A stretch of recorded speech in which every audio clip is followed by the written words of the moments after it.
Showtime. It's showtime. That's right, Victor. Hello, everyone. Thank you all so very much for joining me again for another edition of EPA Live. I'm Jeanette Lenoir with ePluribus America, and I'm here with a fabulous, uh, a fabulous panel. I have Ron Carter of the Carter Agency, a publicist in California. I'm also here with Liyah Brown, an attorney with the Advancement Project, and she's also an advocate. And we also have comedian Victor Guildford in the house, who I'm very excited to have. He's a local DMV comedian who makes his rounds here in the Washington, D.C. area. So thank you all so very much for joining me. Thank you for having me. Right. Nice Thank to you. see Thank you for you. having. Absolutely. So, we'll go right into it. Unfortunately, my first guest, Sabine Becker, who is a very, very special person and incredible, inspirational person, she wasn't able to be here. She fell ill, but I still wanted to honor her by playing the video and showing folks a little bit of who she is and what she brings to the table and how much we can learn from her. So, if you guys don't mind, please. Um, Bear with me a little bit, and I will show folks a little bit of what she's all about. Hopefully, I'll get to play it. All right, here we go.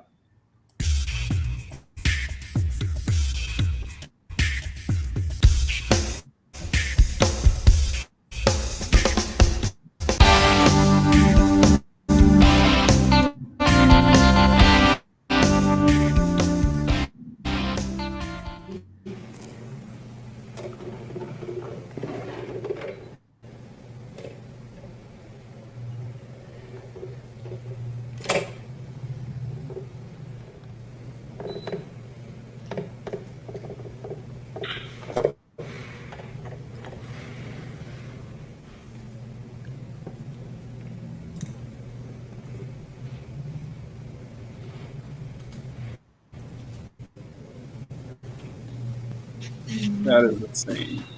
You can never complain again I never. about your problem. You have no problems, and you should be ashamed of yourself. I bet her writing. Amazing. I bet her writing is even better than my handwriting. Can you imagine? Yeah, yeah. She types too. She does it all. She does it all.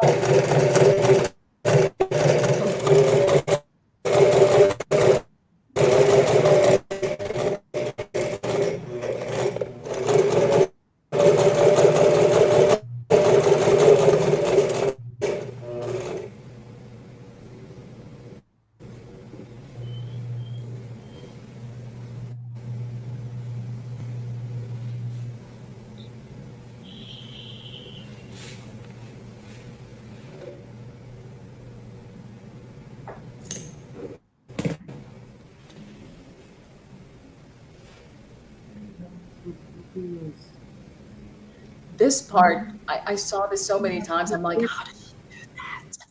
Yeah. And she didn't even know. Wow. She's so focused with it. Wow. I know. It is one of the most incredible things I've ever seen.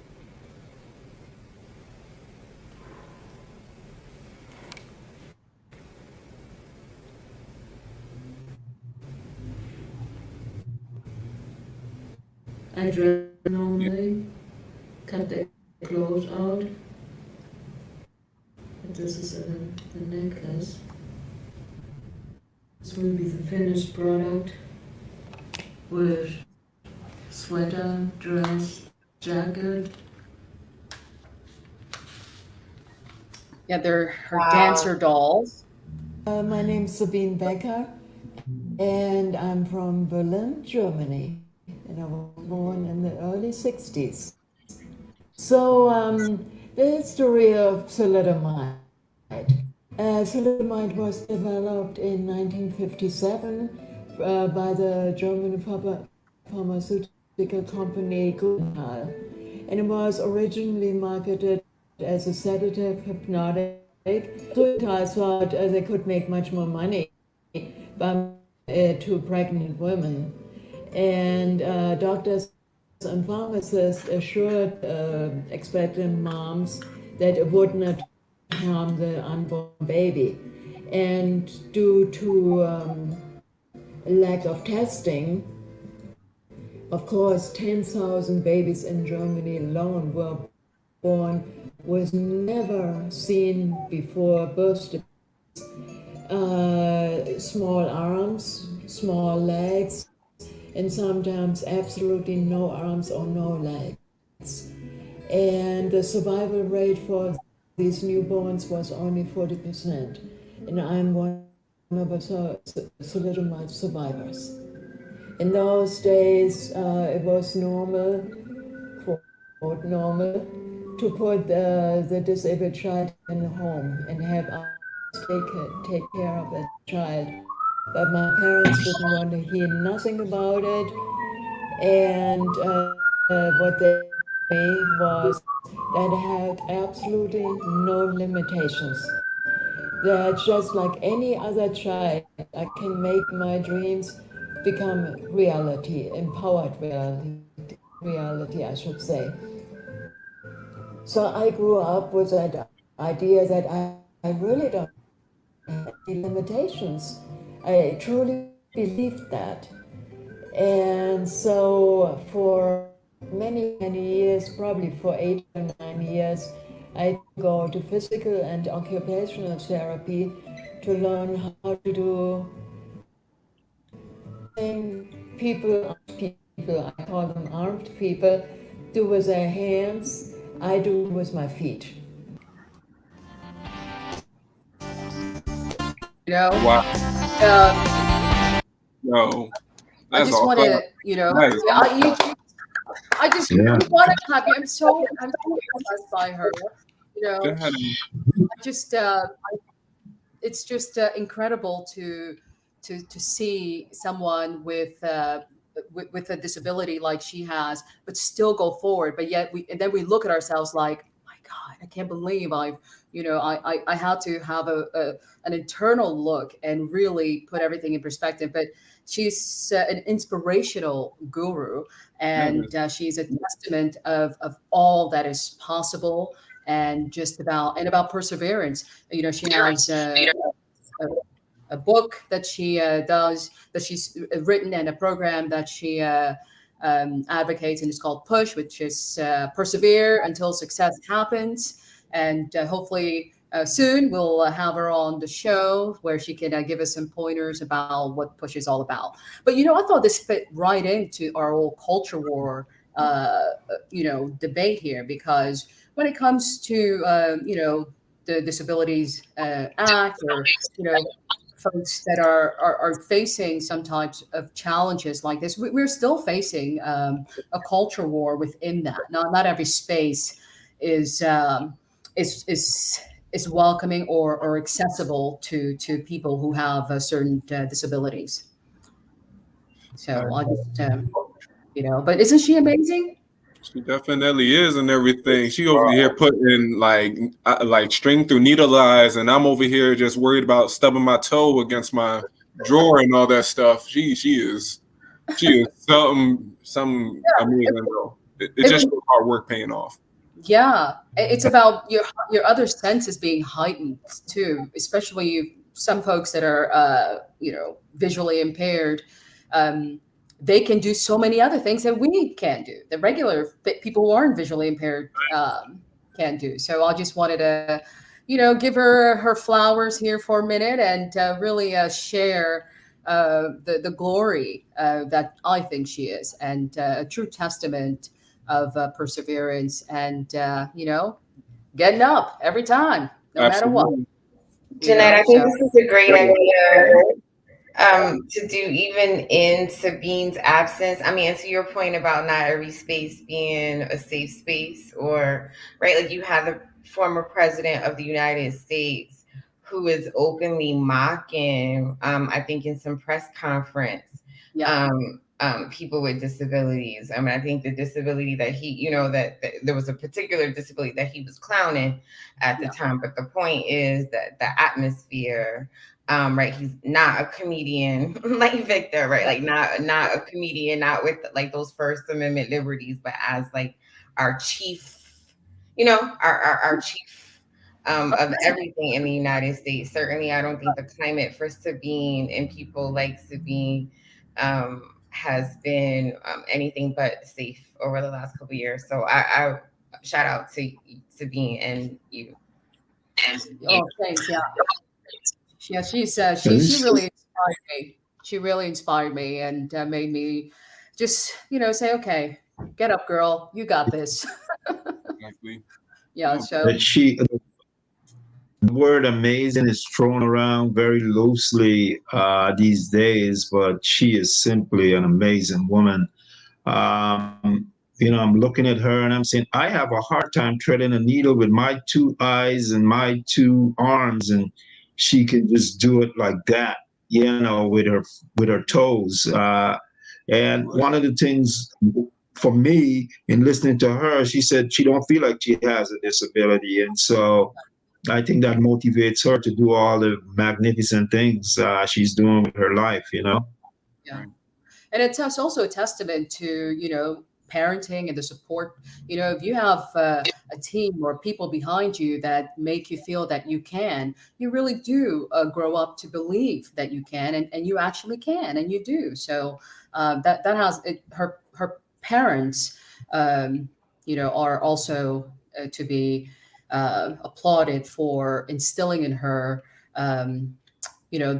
just that can do and will do attitude no matter what, and that's just really important, especially in today's age, when we have so many victims and wannabe victims around, which is a perfect way to get into our meat. So let me keep playing this our next piece, and then we can talk about the Chris Rock special.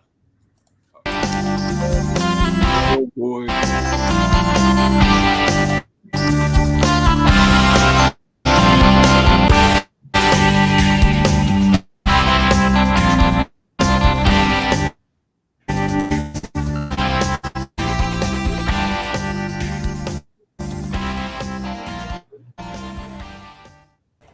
We are counting down to the Academy Award. 1 year after Will Smith slapped Chris Rock at the Oscars, the comedy responded in a comedy special streamed live last night on Netflix.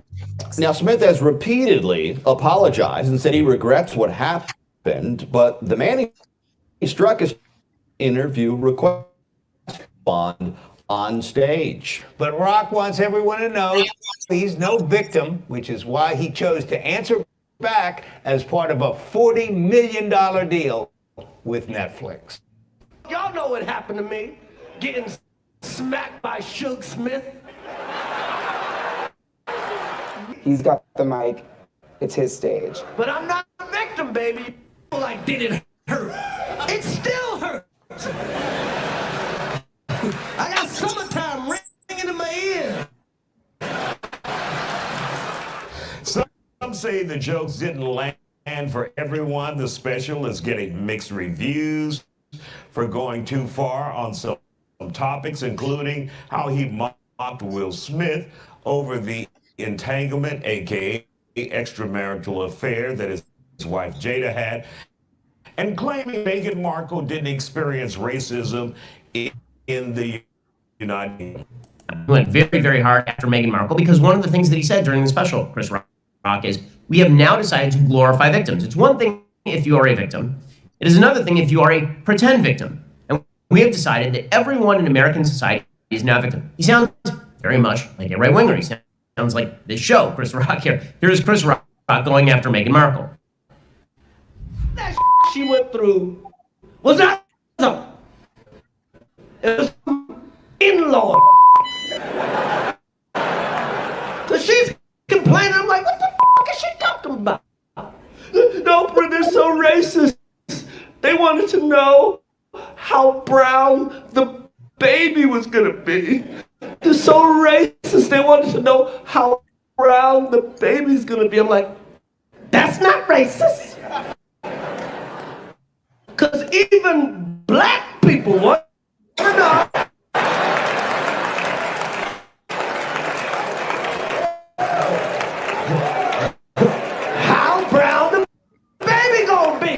I think he understood who he was slapping. I think he calculated that and went, I can get away with slapping him. What's he gonna do? And, I have to, I must agree with, not the junior, Cuba Gooding Jr.'s little brother. I forgot his name. I have to, his name just slipped. Omar? No, I think Cuba Jr.'s brother is Omar. his name. I think that's his name, Cuba Jr.'s brother. I agree with him. I think I think Will Smith certainly knew who he was hitting. But, Ron, let me start with you. Number one, what did you think about the Chris Rock special to begin with? And did it hit for you? Did you laugh your way through it? What are your thoughts? Well, I saw the pre-show, the show, and the post-show. I saw the whole thing, and I saw it twice. So that tells you, for me, I really enjoyed it, right? I think that with comedy, sometimes people really get tripped up. And we have a comedian on this panel, so I'm going to be very careful. He's more of an expert at this. I think people get tripped up a lot of times with comedy, and they take it really serious, and they forget that the guy on the stage has got the mic, he's a comedian, and they don't have any filters a lot of times, right? And so I don't know what happened at for sure, what happened at the Academy Awards, but I think that Will Smith kind of really went overboard, personally, from my point of view, in hitting another black man on stage in front of the whole world. It's never happened before in the history of the biggest television show in the world. And I think that incident made a lot of people reinforce the stereotype that black men are really violent, right? And the one thing that I think that happens, having worked with a lot of entertainers, from Michael Jackson to Prince to Quincy Jones to Earth, Wind and Fire and Chaka Khan, and a long list of other individuals, Denzel Washington said something to Will Smith that was very profound when he went back to his seat after hitting Chris Rock. And he said to him, the devil comes to you in your highest moment, right? Because here is Will Smith about to receive the biggest award in his life, probably the biggest moment in his career. And he allowed the devil to come and steal that moment from him. No one remember his speech. No one is even talking about his Academy Award. They're talking about the fact that he slapped Chris Rock in front of the whole world. So I think that a lot of times, sometimes people just allow that to happen. And I think it's a sad thing, even though you might know better. They don't do better. I don't know what it is with entertainers. And I've worked with entertainers, and I see it all the time. Sometimes people get big full of themselves and just slip up and make mistakes. And I enjoyed the Chris Rock special because I thought that a lot of things he said, he was saying it from his viewpoint and his point of view, and obviously he's going to offend a lot of people. And I'm just going to say this one thing: even the Meghan Markle piece, I wasn't offended by it. You know why I wasn't offended by it? Meghan Markle's mother pretended that her daughter was white. She admitted in the documentary, that 5-part documentary that I looked at, that she made a mistake and she should have talked to her daughter about being a black woman. She never talked to her daughter, not once, about she said that she regretted it. So Meghan Markle was running around thinking that she was white. You see, I think Serena Williams was the only black friend I saw she had. And so when it finally hit her, yeah, you're black, all of a sudden it's like racism. Come on. Yeah. That's, you made some valid points. Victor, what are your thoughts as a comedian? Did it hit home? Were you laughing? Did you think that was a good comeback for what for what Will did to him. Was that a good punchback? I mean, from seeing that, number one, he didn't press no charges against Will when he actually struck him and everything, I would say, yes, this was already an expected comeback. Like, he's been holding this in for years, and I think he did carry himself very well because, number one, people keep on forgetting that comedy is a subjective art, and it's the last bastion for free speech. This is one of the best ways to express yourself. In every, I think the quote is basically, in every joke, there's also a true story behind it. That's how comedy has always worked. That's the foundation of it. And I do believe we're getting into a generation where we almost can't joke about anything anymore. Like, there is no dive to how far you could take a joke. It's all about the structure, delivery, timing that makes comedy comedy. That's what makes it so great. That's what makes it so beautiful. Especially when he did it at the award show. People forgot that he was also joking amongst other people in the crowd. When it came over to the whole situation with Will and Jada, I feel like he did get into his emotions. And I know he was also going through a lot of things before Will, especially. But like, yeah, that was not the best way to carry yourself out, like with it and everything.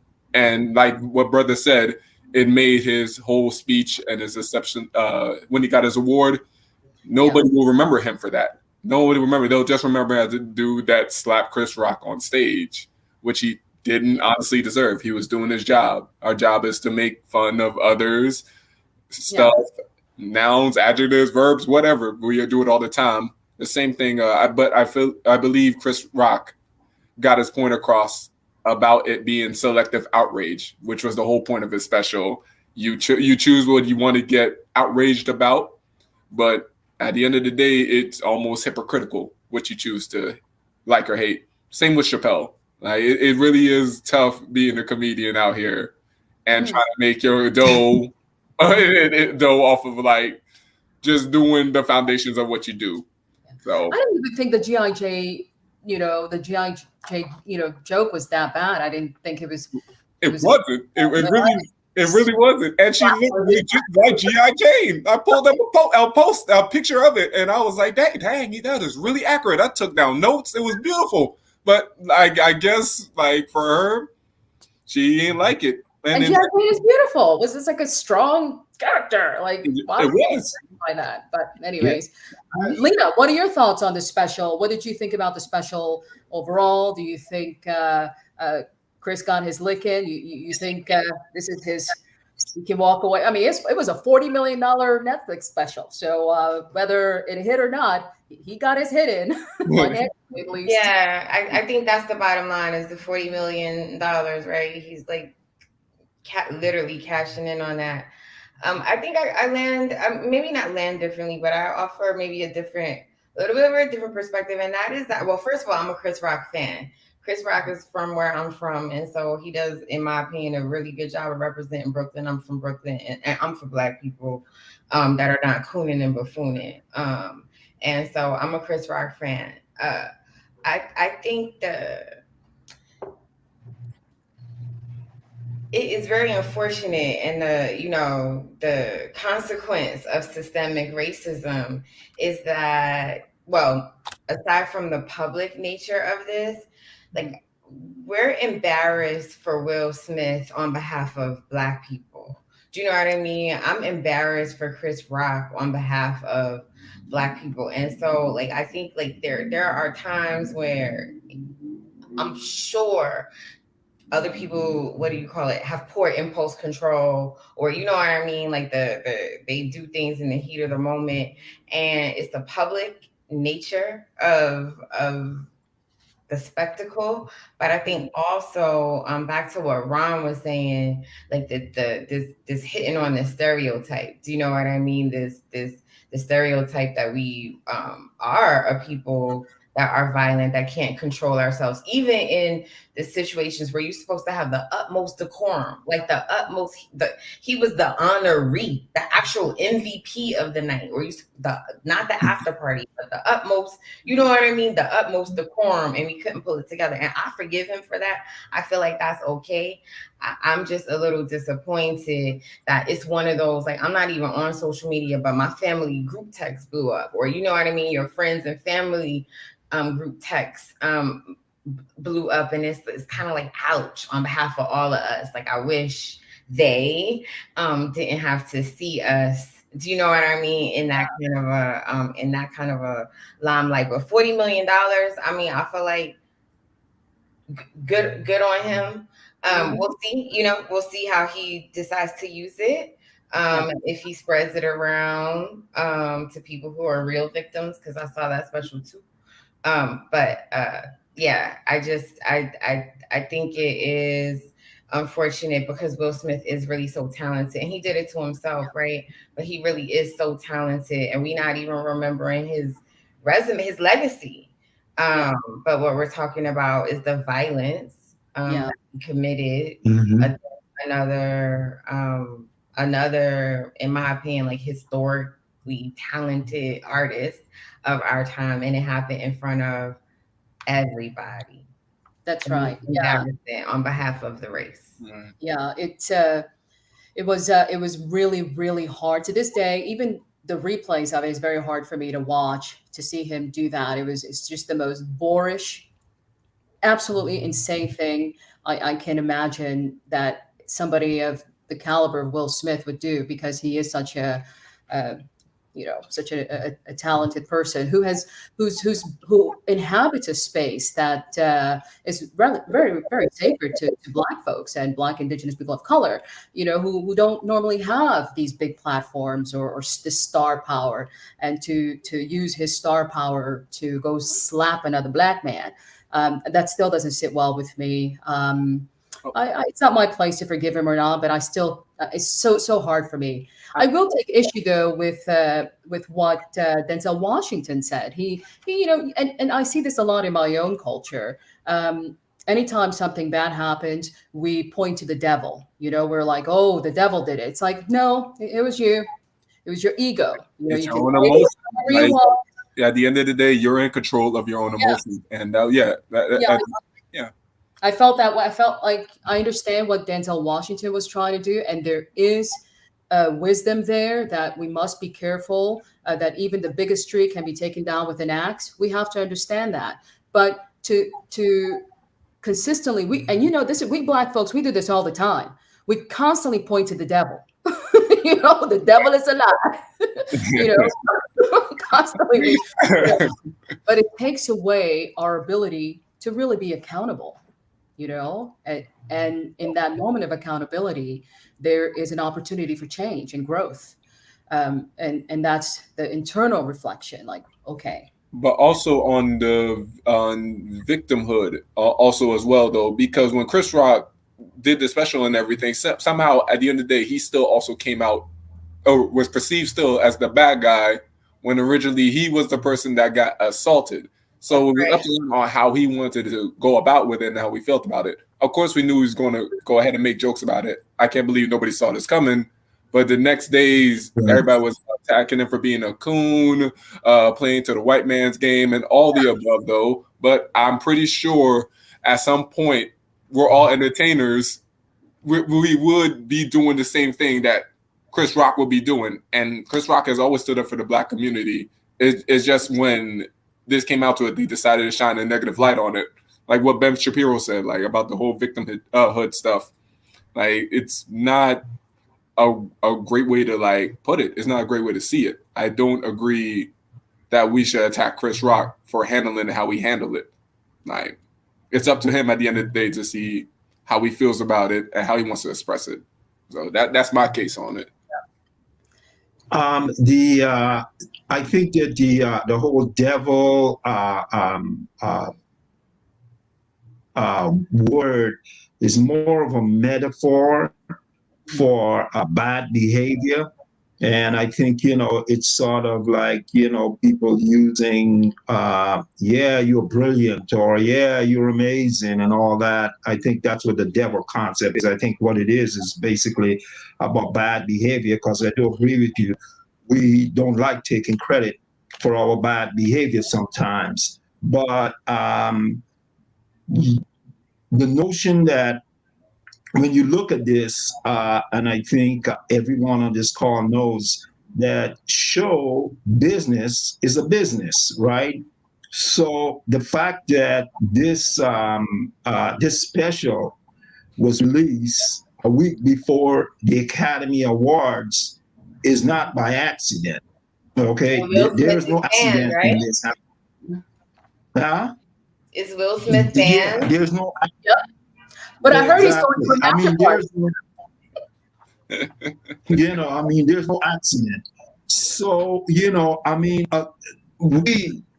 our people, we hope that this is the end of it because Will Smith did his thing, Chris responded, and so we hope that, as I think someone said earlier, that this will kind of like go away because it's time for us to move away from this, and hopefully this is it. And I think someone said that that they hope that the money is used to do good things, and I really hope that's the case too, because it's about time we move on to something else. I mean, there's a lot of other things to talk about, and I think that for me, I mean, as much as I didn't agree with what Will Smith did, I just hope that this will always be in his resume. That's the bad part about it for him, right? This will always be a part of his resume. And I just hope that from this, Will learns, Chris learns, and we can move forward from this. Yeah, I agree. Now, some of the issues that were taken by some people there, they thought that him calling Jada a bitch was out of line. And you remember when Jada took Snoop Dogg to task on her red table when he called her a similar name, and so people kind of chimed on that. I mean, Liyah, what do you think about him calling Jada a bitch? I don't like the B word. I don't like it from men, especially.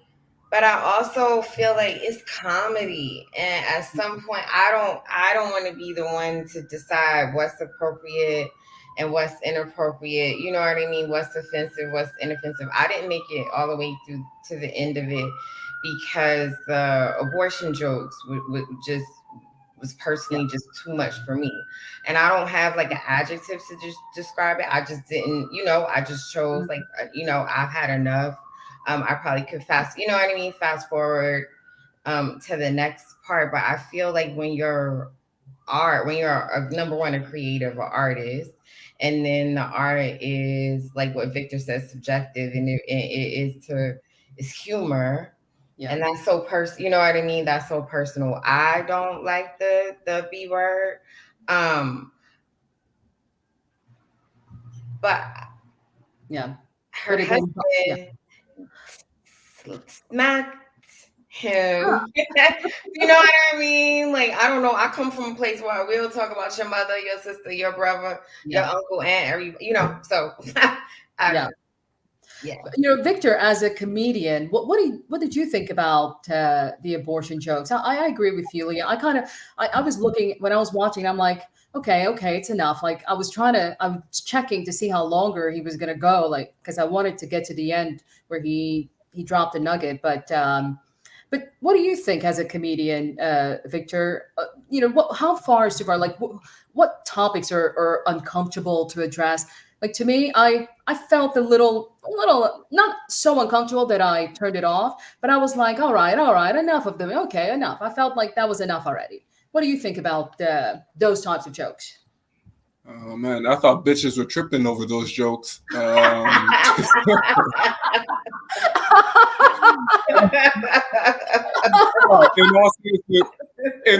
all for realness and everything. So because this comment suggested, so there's no real way to find when enough is too much, because depending on what type of joke it is, though the line might be a little bit lower, a little bit deeper. It's tough to call because, like as she said, she was too uncomfortable with the abortion joke, but somebody else over here is completely fine with it. So in my theory, I really believe there's no such thing as dark comedy. Is more on the line of where is your line only. You can't detail because one person will laugh at it, the other person won't. You can't really always find middle ground. You either like it or you won't, and that's just the way it should be. So when he did the abortion jokes and all that stuff, I mean, I was cool with it. I got tired out of him too as well, though, because I'm in the DC area, so I hear a lot of pro-life comedians always go on stage, da da da da da this, da da da da da da, baby fetus, whatever. It was completely okay by me. I'm cool with it.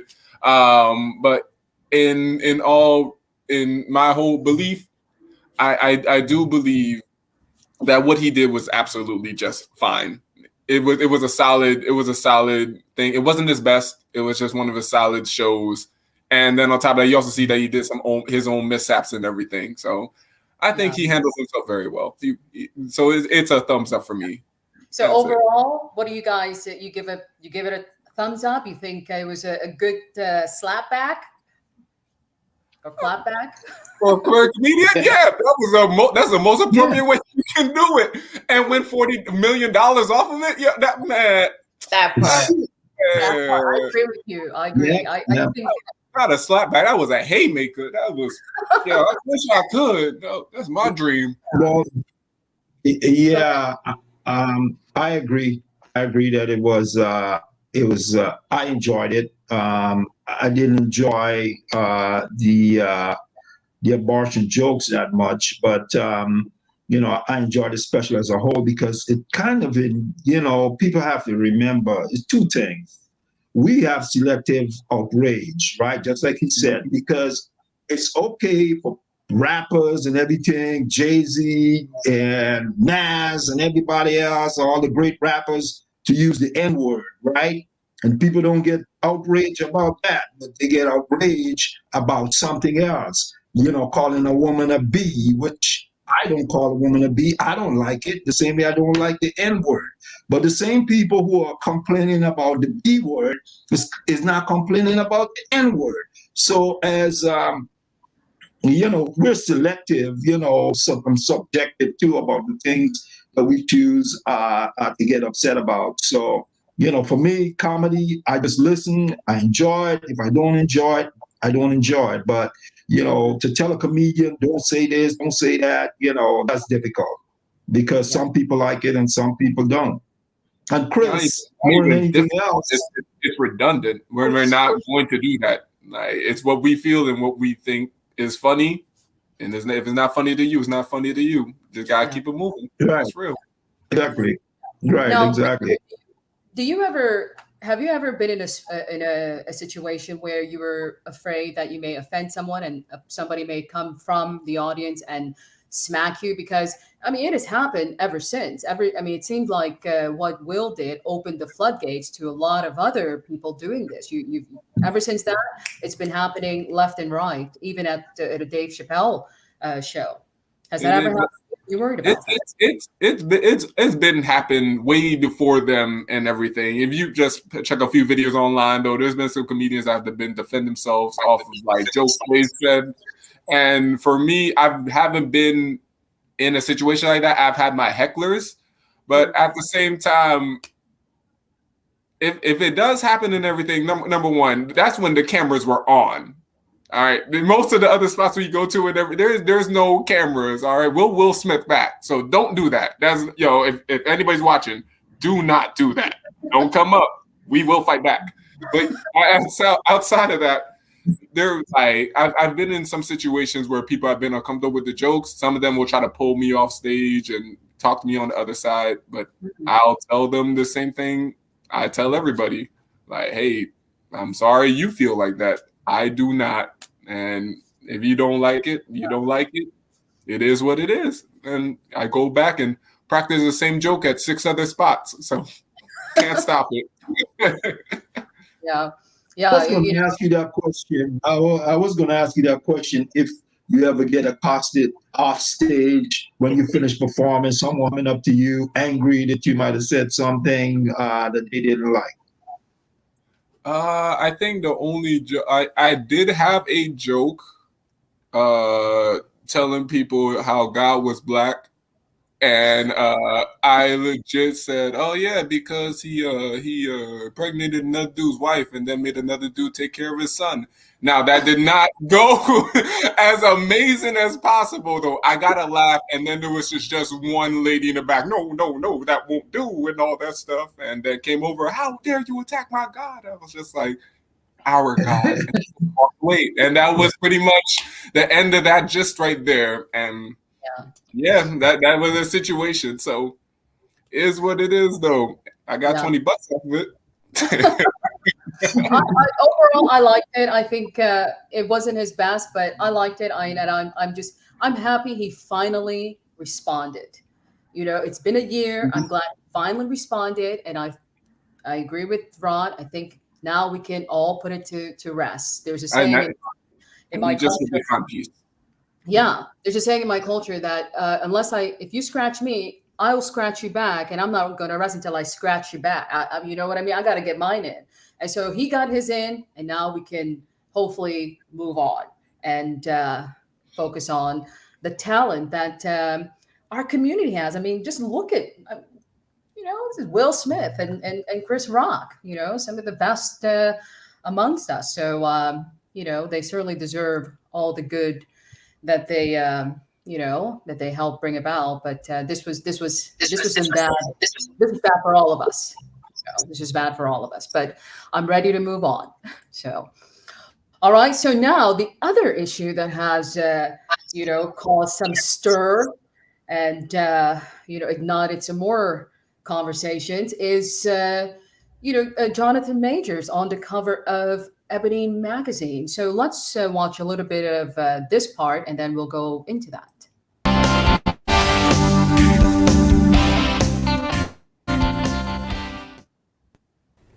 Ebony Magazine's most recent cover has everyone talking due to the style choice of Jonathan Majors. For the photo shoot, Majors appears shirtless, wearing a pink coat, knee-high boots with his legs crossed, and many had something to say. Boyce Watkins would repost the cover and say, "Ladies, this is how Hollywood defines Black masculinity. That's why so many of your men are defeated and weak."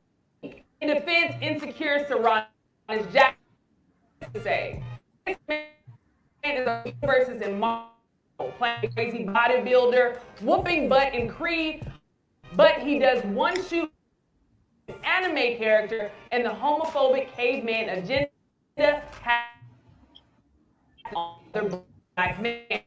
Because this cover has caused so much conversation, and has us wondering, is this a simple style choice, or is this another part of Hollywood's agenda to emasculate the Black man? I'm a feared man in Hollywood. They don't like me in Hollywood. Why do they not like you? I'm dressed as I don't do that gay stuff. Some other Black person can do that stuff. I'm talking, that's good. But they all they love the Lord. But you can't compromise yourself if you love the Lord. So I play tough guys, but young kids want to be soldiers. Young kids don't want to follow a guy that wear a dress. Yeah.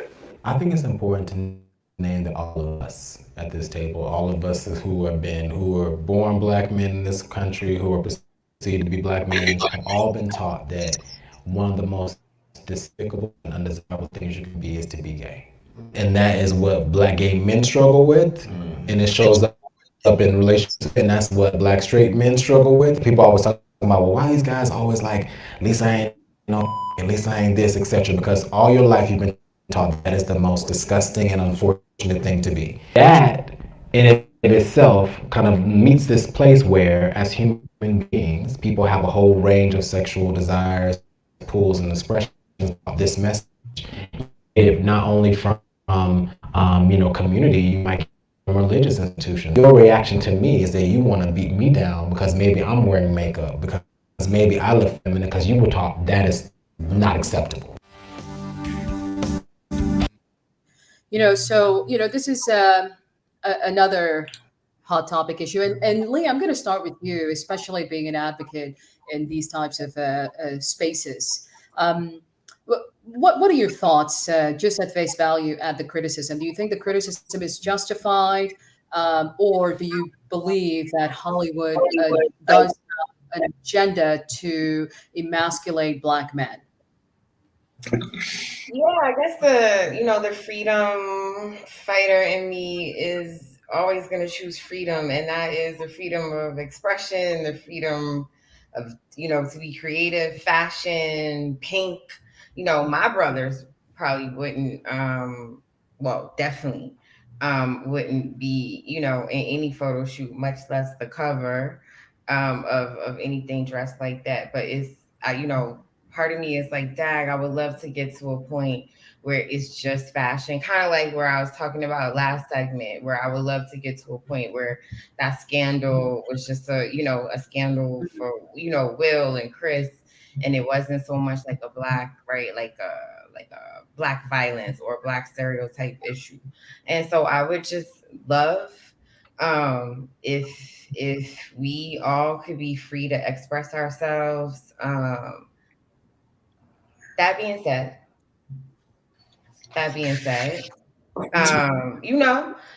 I'm learning that you can have both and my kids, that's what the youngsters are teaching me. You can have both and it doesn't have to be either or. So that being said, I do think and I think the evidence shows there are exhibits and receipts of this, that Hollywood prefers an effeminate black man, that especially when they're darker. And I think that that's why Chris Rock gets the backlash that he gets. I think that there's some colorism going on.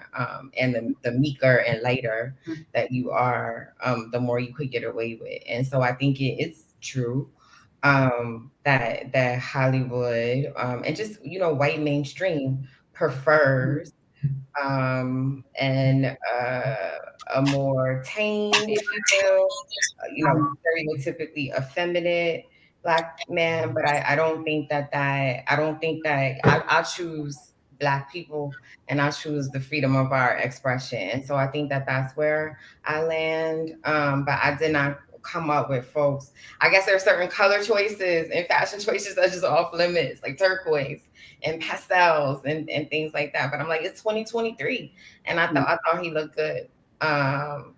So Ron, let's go to you. You work in this space as a publicist, and with the Carter Agency, you worked with celebrities. Do you think that there's an agenda to emasculate Black men, and do you think that there's that added element that Liyah just pointed to, which is that colorism go after darker skinned men? Do you think there's any validity there?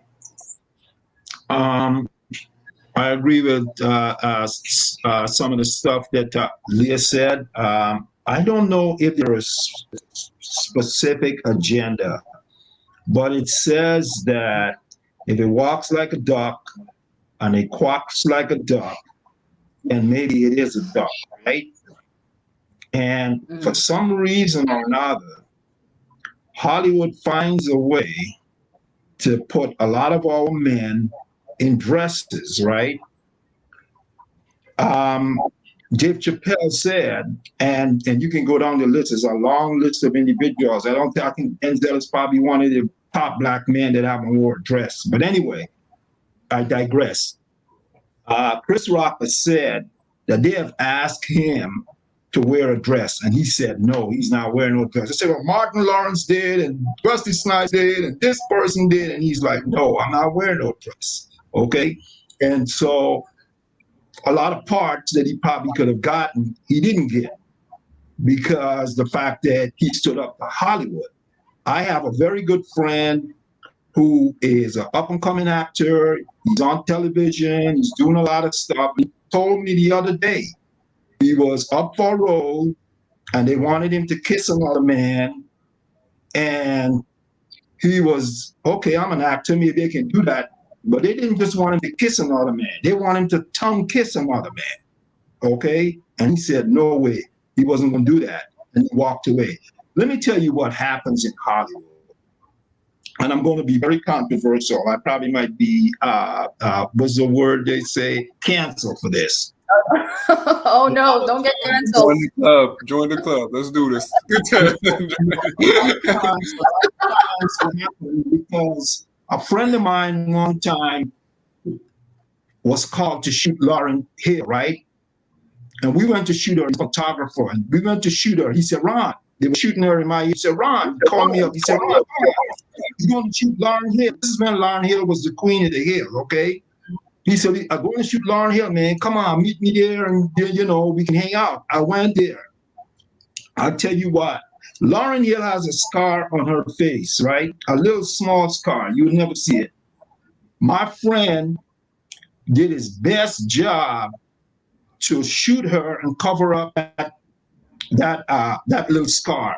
There was a white guy there who was supposedly her makeup artist and her whoever he was, makeup artist or whatever. He just made it so difficult for us to do our jobs, right? That the job turned out to be probably one of the worst things that we experienced, right? He made Lauryn Hill feel like, no, you can't do this, no, you can't do that. And I say all that to say, I bet $1 million that the person that convinced Jonathan Majors to put on a pink robe and some high-top boots was a white person. I guarantee you that, because that's what they do, okay? They take our men a lot of times, and I'm a fashionable guy. I wear pink. I got pink pants. I got pink shirts. I got pink desert boots. I'm a fashionable guy. I like pink, okay? I contest to that. I don't wear it every day, but you're not going to see me in no pink boots sitting on a chair with my foot wide up, with my legs wide open, and all the other stuff that went into that photo session. The other thing I would say, and then I'm going to shut up. If John Johnson still owned Ebony Magazine, that would have not happened, period. If John Johnson is still the owner of Ebony Magazine, that would not have happened. White folks own the Ebony Magazine now. Yeah, we got a black face and all that, but where the money's coming from, it's coming from white places. So, I mean, we can talk about, self-expression, that's true. But why would this guy at this point nobody knew who he was 2-3 years ago. Why would this guy at this point in his career get involved in some controversy like this? This is unnecessary controversy. I saw him on the cover of GQ and he wasn't dressed like this. GQ did a cover of him probably about 2-3 years ago, and he wasn't dressed like this. There was no controversy, but they put him on a black magazine and they made him look the way he's looking, self-expression, and all of a sudden it's a controversy. So who knows? You think the controversy is the homophobia in the black community? Right. Yes, I agree with you. It is that too. It is that too. I mean, for me, it looks like it could be fashion. But for other people, it's like, oh, he's emasculating black man. No, he's this, he's that. For me, I can go with it. I saw Pharrell in a dress on GQ, and I didn't lose sleep over it. I don't think there was no controversy over that either. Not to this level, So I don't know. I don't know if it's because it's a black magazine, and like you said, homophobia. I do agree that black people can be very homophobic. And I think that that's probably why this is now a controversy for him, But I don't think that something so beautiful should have to be turned out to be so bad, where not bad, so controversial. He got to make better choices. It's about choices at the end of the day. Yeah. Victor, what do you think? Would you be open to wearing what Jonathan Majors wore on the cover of Ebony Magazine? And do you think it is there's an agenda to emasculate black men in Hollywood? Well, first of all, let me go ahead and say congratulations, Ron, on becoming the League of Cancelled Gentlemen. We meet here Thursday and Friday around 8 o'clock. Bring your favorite drink. Second of all, and everything, when I was reading the tweet above, like the message when the video was shooting, and it did say he was going off one of his favorite anime characters. Now I'm a whole cartoon lover. I'm a child at heart, so I like my little animes and cartoons and everything. So whatever anime that is, I'm gonna go ahead and watch it to see what it's all about. So I'm not jumping on to conclusions on why he did it. Maybe that was his favorite anime character. That's how he dressed. So there's so many factors to it and everything. Now, would I be caught wearing that? Absolutely not. I ain't got the body, the build, or the attitude or personality for any of that stuff. That's way too much pink for me at all. No roses anywhere else. I ain't the suave gentleman. And third, I do think the one thing about this day and age and everything, because I do agree, Hollywood is number one in the pandering game whatsoever, though, and in emasculation of not just black men in general, but men all around and everything. Always trying to put them in dresses, lipstick, suits. It to me is very uncomfortable. It's uncomfortable, and I do think in this day and age where they're trying to promote let's see, LGBTQ, gender fluidity, all this type of stuff, it becomes like a whole missed message and everything. Because growing up, I know for a fact these weren't common things you would see and everything. And now that we're just trying to promote and pander, it feel like an agenda is more so happening than it just being just because you wanted to be a character. So I for my belief in everything, would I be a big fan of what I just saw in Jonathan Majors? No, not really. He's one of my favorite like actors so far in this recent history. I just saw him in Creed. I saw him get beat up in Creed. Then I saw him get beat up in Ant-Man by some ants. So like my boy, he putting in work and all that stuff. But I absolutely do believe that there's the agenda of trying to push all this gender fluidity stuff, emasculation of men, is becoming more of a toxic thing to our community than it is a positive thing. Yeah. It's it's certainly it's a slippery slope that we're on, that's for sure. I think art is subjective, I think, and if you even go back to the days of pirates and even Shakespeare, it was the men who were playing the parts of women, or pirates wore jewelry, but now things have switched and men have, we look at men differently now, but it wasn't always like that, so we've certainly evolved. But there's something else going on, obviously, other than just an evolution thing. Obviously, there's the gender issue, and there's this attempt to be more inclusive. But the push to be more inclusive is ruffling a lot of feathers on many levels, culturally, because when we talk about, and Liyah pointed out too, the homophobia that is prevalent in the Black community. It's just not that we're not there yet. I think we're making our way there. Just like that other gentleman in that piece that I showed earlier talked about, that your whole life you're taught that is a negative thing. And so to try to live in a world that is trying to come to terms with itself, it's a struggle. It's a struggle, and that's why I think when we look at folks like Jonathan Majors, who is such a strong Black character. I did see Creed too. And even, when I saw Creed, I saw the symbolism. There's a lot of symbolism in Creed. And that for that to follow up, for that to be followed up with that cover, I thought that was very interesting, because in Creed, the Michael B. Jordan, if you look at his outfit, and I wrote about this, his outfit he was wearing white, right? He's got white gloves, white boxer shorts with U.S. flag, but it's all white. Jonathan Majors' character, Damien, he was wearing all black, but he had three colors on his shorts, which were the African colors, red, black, and green. He had those colors. And so here's the white and the black going at each other in this movie. I saw these symbolisms. These are the things I picked up. I thought it was very telling. And even the names of the character, when you look at, Michael B. Jordan's character is called Adonis. Adonis is the Greek, it's like a Greek god type of thing, this chiseled white man, right? But that's being played by a chiseled black man. And then you have Damien, which is like demon, dark demon played by this character. And then at the end, when he loses, in this film, and then when you see the man whose symbol is the black character, is then portrayed effeminately on a black magazine cover, the symbolism there has to be noted. I took note of it, and I want to know what is that all about? What do you think, Liyah? I don't know enough about the industry. You know, I definitely the if it walks like a duck, talks like a duck, that resonates for sure. I grew up with that saying, and I think it resonates.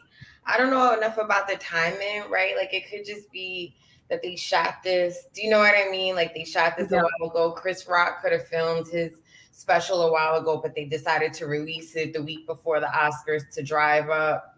You know what I mean? Like to drive up sales or whatever. So I definitely, so I don't, you know, but I get what you're saying. I think capitalism will do what it does, you know, and I think money talks more than, you know, if it walks like a duck, talks like a duck. And so it might be totally intentional according to, do you know what I mean? According to what you're talking about, and not necessarily for like a Hollywood, like emasculating agenda, although like I think that they prefer tame Black men, but it could just be to raise the money, right? Do you know what I mean? To put these two like right up against each other. Do you know what I mean? The Black, strong, muscular guy with the guy in the pink roses with the high heels. I mean, yeah. So I don't know. But maybe it's to, you know, maybe his PR person is like, it shows so many different facets of him. If he doesn't have to just play this one type of character. I don't know. And it reflects our times. It certainly reflects our time. All right, let's move on to our next piece, which is our last piece. So let me just play this real quick.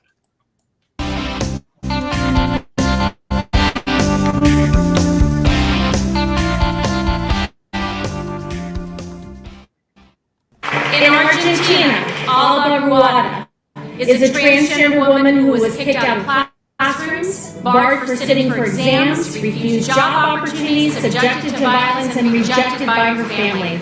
But in the face of these challenges, she worked to end violence and discrimination against the LGBTQI+ community in Argentina.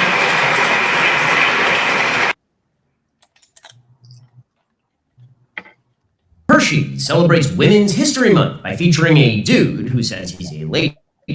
Roll the clip. Let me say this. I don't have a problem with the trans community. She must be from Baltimore.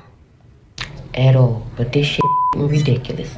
If you say as a trans woman, you want to be called her, she, whatever you decide, even though you are a trans woman. If you want to be called her, she, fine. That I'm going to respect that, and I'm gonna do that. So me as a woman, if I say don't call me a cis woman, I'm just a woman. You should respect that. I'm not no person. I'm not a chest feeder. I'm not a bleeder. I'm a woman, and that's what the you're going to refer to me as. And you cannot ask for respect while disrespecting women. And that's what the fuck we get for trying to be allies and shit. Look now they just trying to wipe us the out. Now look at us looking stupid. Dumb shit.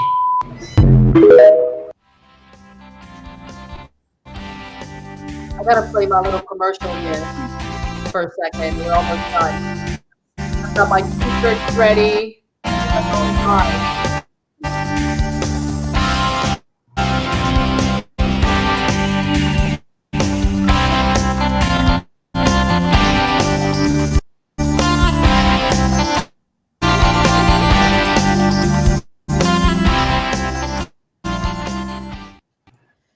So, you know, as you see that, you know, we heard a lot there. Listen, this whole issue with gender equality and inclusion, acceptance, and all of that is still a very, you know, it's a contentious issue. You have there's, especially when it comes to Women's History Month or International Women's Day, the White House. You know, they actually they selected 11 women for the reward. One of these women was a trans woman, and that was an issue for a lot of people. Then we have Hershey, who, for women's history, and, they also decided to do a trans campaign. And of course, there's a lot of pushback because, they're saying that Prime Minister Trudeau buckled down and said, trans women are women, and you hear people say, straight women are now being called cisgendered women. So there's a lot happening in this conversation. Victor, you had mentioned something earlier about, you didn't grow up with this. It makes you a little bit uncomfortable. What do you think about that? And I'll just ask you this: are trans women women? All right, my turn to get canceled.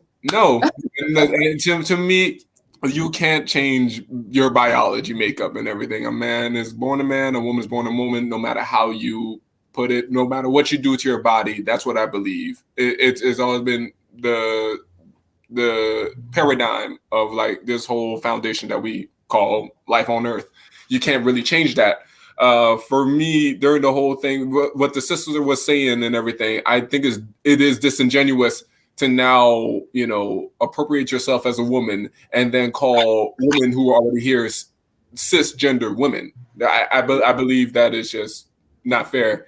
And I do believe in this day and age with the LGBTQ community, I think they want just flat out respect, but without like, how would I put this in everything? Without reciprocating it? Well, reciprocating it either and everything, because like, I absolutely would agree with that too and everything. It is a little bit of a uncomfortable thing to talk about because I believe nobody really wants to talk about it and try to find at least common ground with it. But when you look at it and everything, you can't change what you are at the end of the day, though, if it's biological as well. So that's my whole stance on it. So I understand sister's rage about how she was feeling and everything. And it's coming up with all these different pronouns and everything: him, his, her, they, them, zer, zig, zags.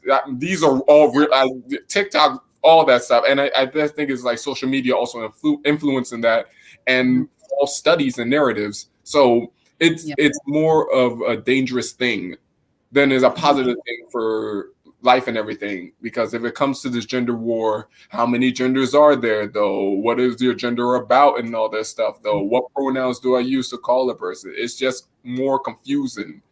And there seems to be no end to it. So that's how I feel about that.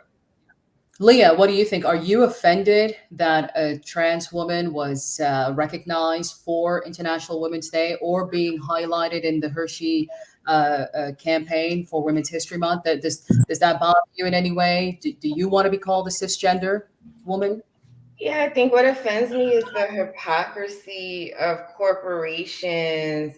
I mean, Hershey knows what they're doing. It's the same thing with the corporations that got in right after George Floyd was murdered and people took to the streets in 2020. And then there was corporate, solidarity with Black people and Black Lives Matter. And then you actually look and see, months later, year later, 2 years later, 3 years later, and their money is not where their mouths are.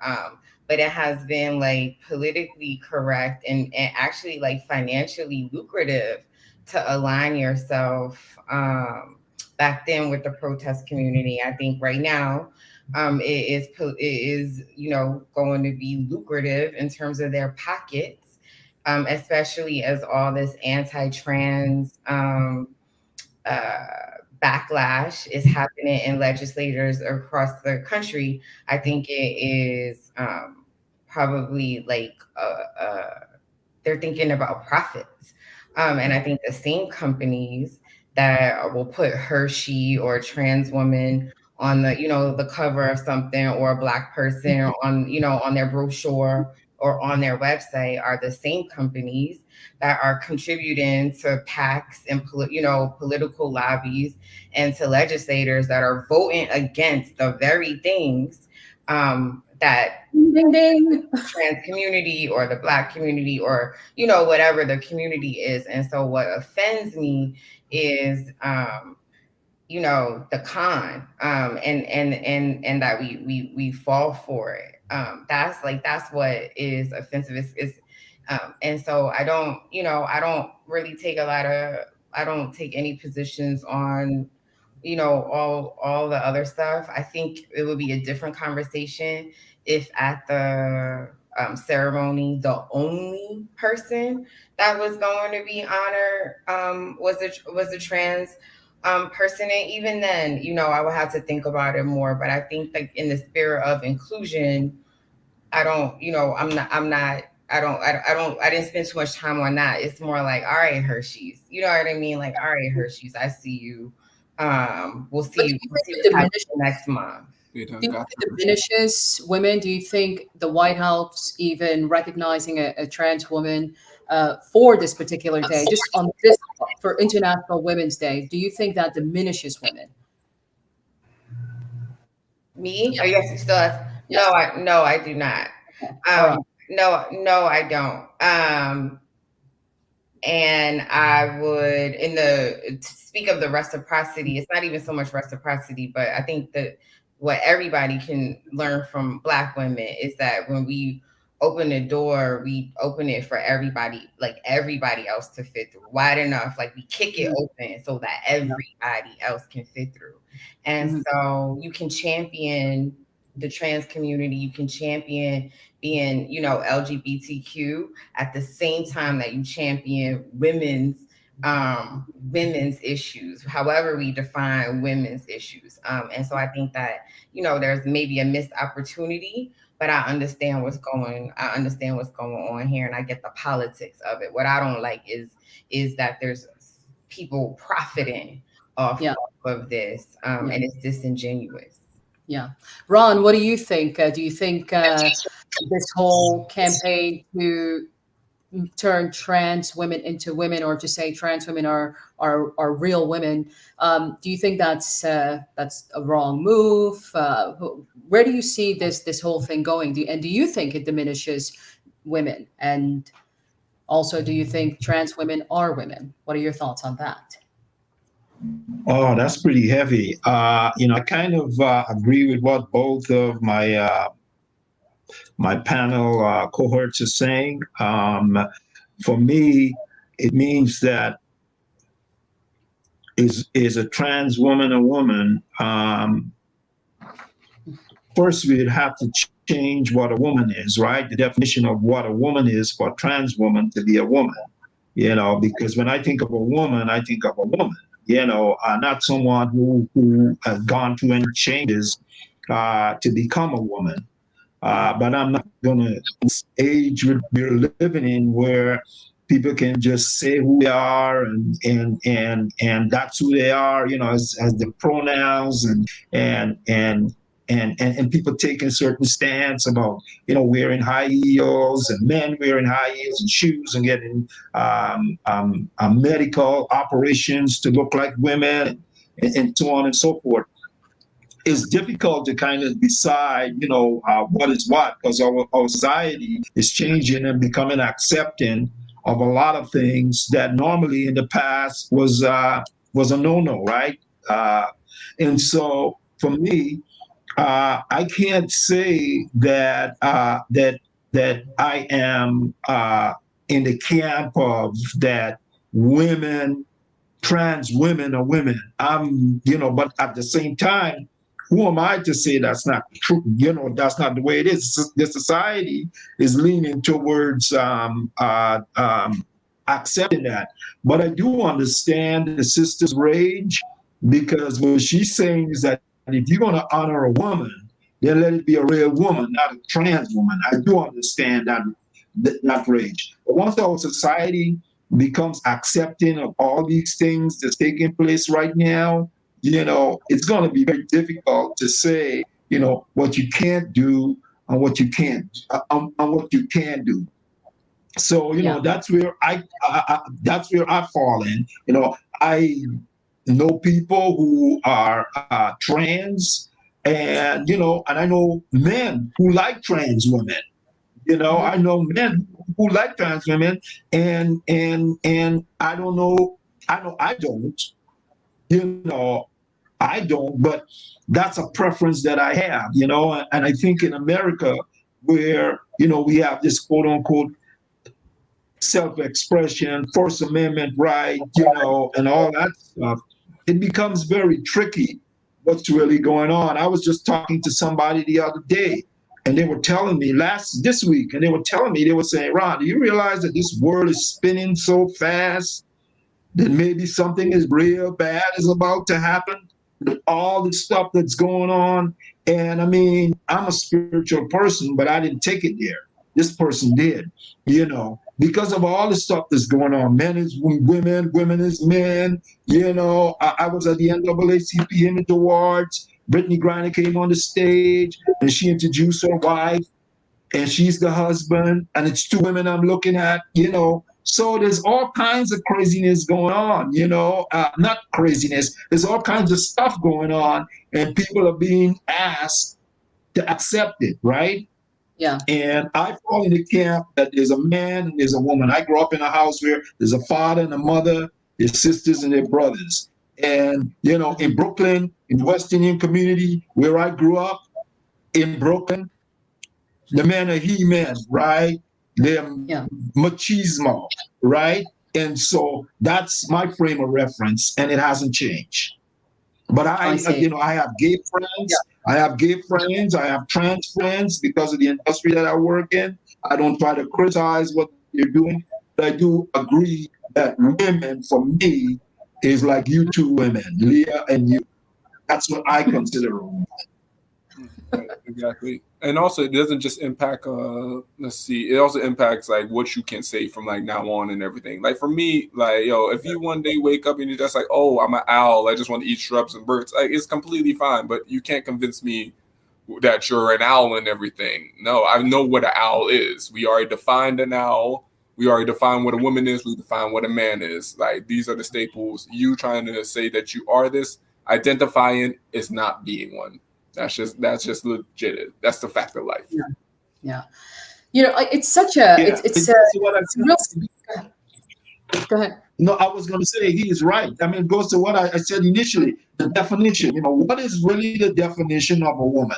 You know what I mean? And once we get that down, then we don't have no other debates.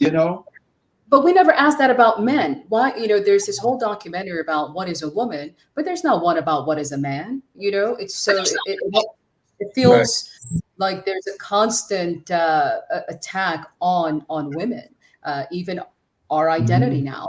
I believe that there's some sort of, we can't control our healthcare when it comes, Roe v. Wade was overturned. I mean, you name it, they're coming at us from left and right. And so we're no longer being called women. We're told that trans women are women, and now we are cisgendered women. So the world is changing. The world is changing, and I firmly believe that everybody deserves to feel good in the world. I firmly believe that, and I say, however you show up, that's how you should be received and accepted. As long as you're not hurting anybody, I don't have a problem with anybody. But I don't think that should come.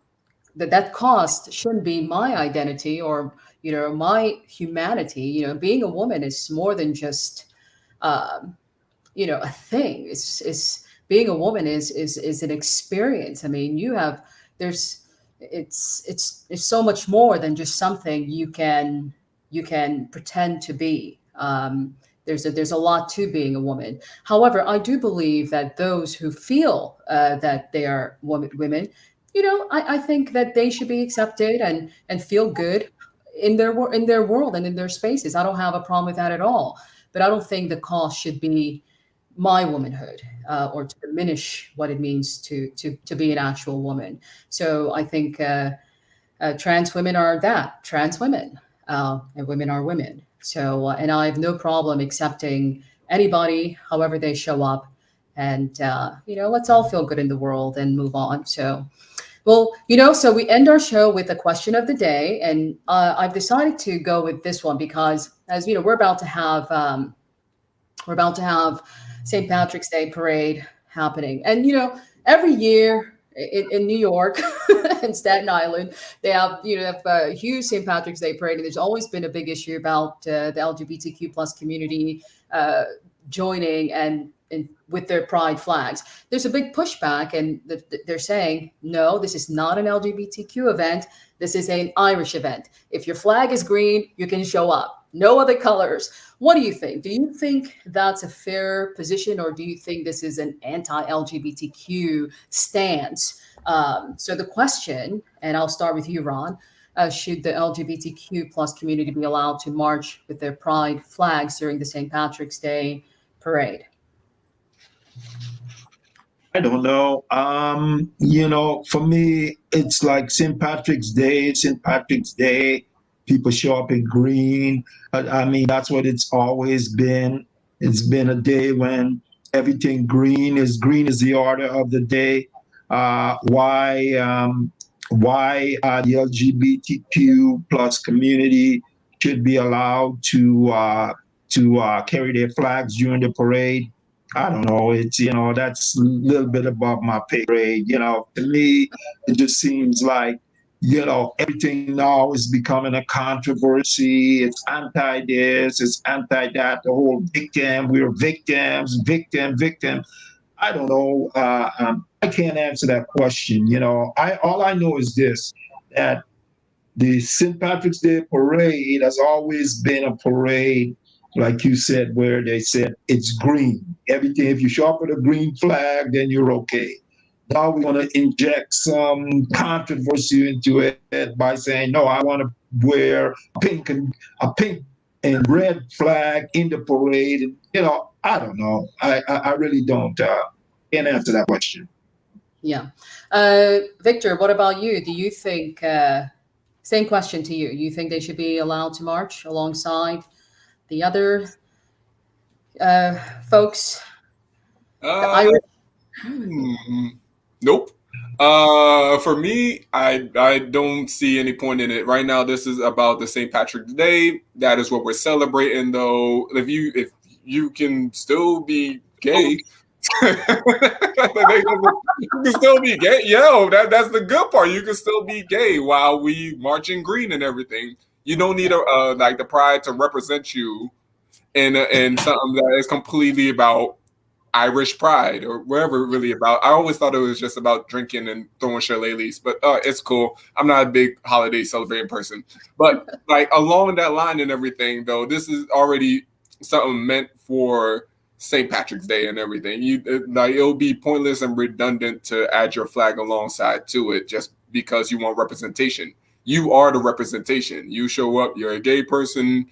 Yeah. Just enjoy yourself. It's going to be all other different cultures too. Black, white, Indian, whatever. If you want to do St. Patrick's Day, that's the beauty of it. Everybody gets to wear green. So, yeah, just show up. No controversy there, right? Liyah, what are your thoughts? Same question. Yeah, I don't know. I haven't really thought about it. I guess to Victor's point, there's a world where you don't got to choose. You can celebrate St. Patrick's Day and be gay. In which case, you probably will wear green or whatever is symbolic, maybe, and you know what I mean, and your flag. I think if we're talking about, I guess for me, the question is like, why would you want to? You know, so like if you're not a gay person who also celebrates, you know what I mean, St. Patrick's Day, I'm not really sure why that would be the event, you know what I mean, to turn up to with the flags. But yeah, it's one of those things where it's like, I don't really know why it is controversial. I think I'm too ignorant about what is St. Patrick's Day in the first place. Like, at least in New York, it is just a drunk fest. Like, it is a big drunk fest. But it's all about Irish pride. And it's just like they celebrate the Chinese New Year. So do they want to also have the gay pride with the Chinese New Year or any other cultural celebrations? You know what I mean? Like, but one is the sexual, like one is, you could be both, right? Or all of the, you see what I'm saying? Like, you could be Irish and also gay. Yeah.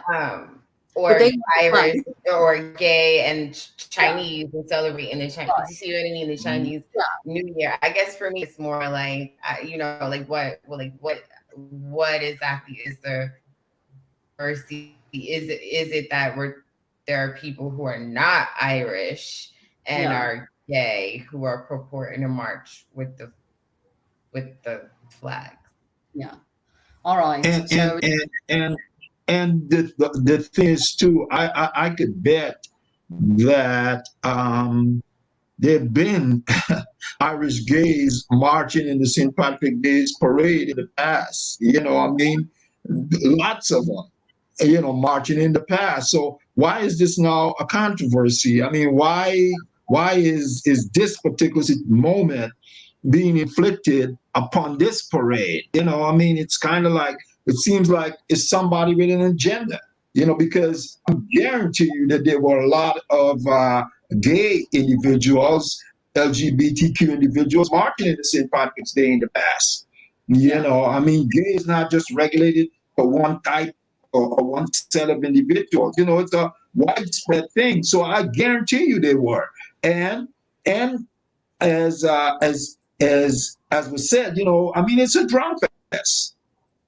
So people are drinking, they're having fun, being gay and all that stuff. So the fact that now all of a sudden, it's a big controversy, it just says that this is somebody with an agenda.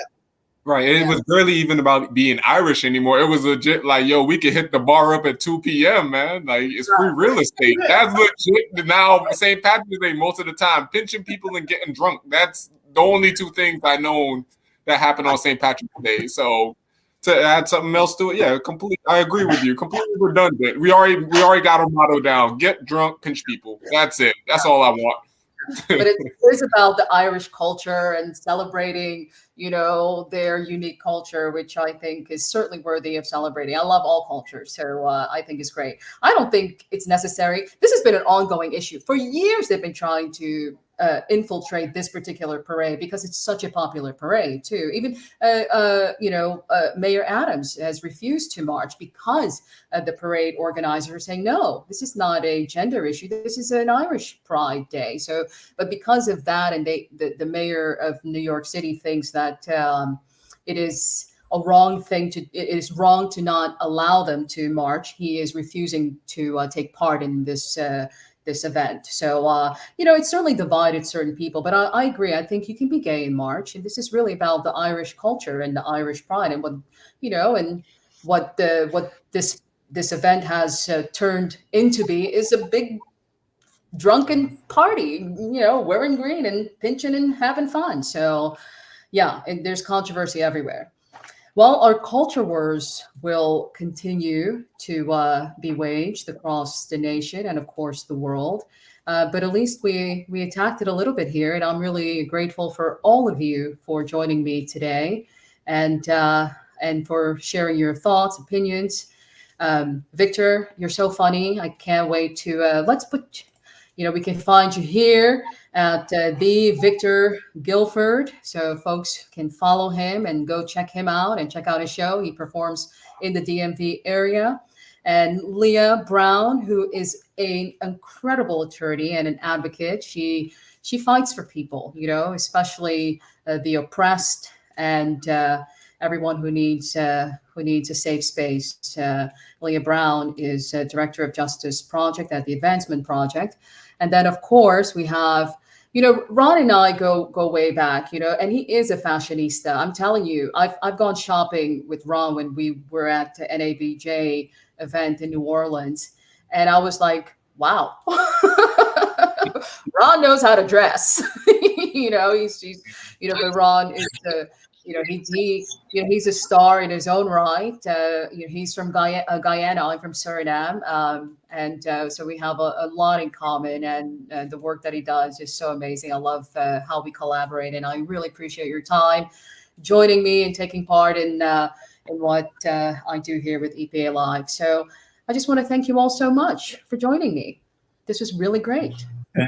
Thank you so much. It was wonderful to get canceled. It was fantastic. That's right. The final That's show right. of EPA. It's great.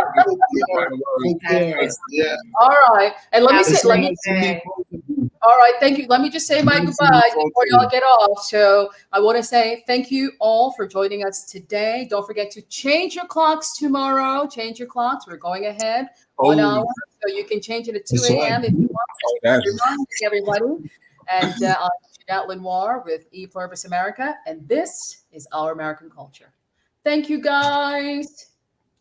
Thank you. Take care. Take care.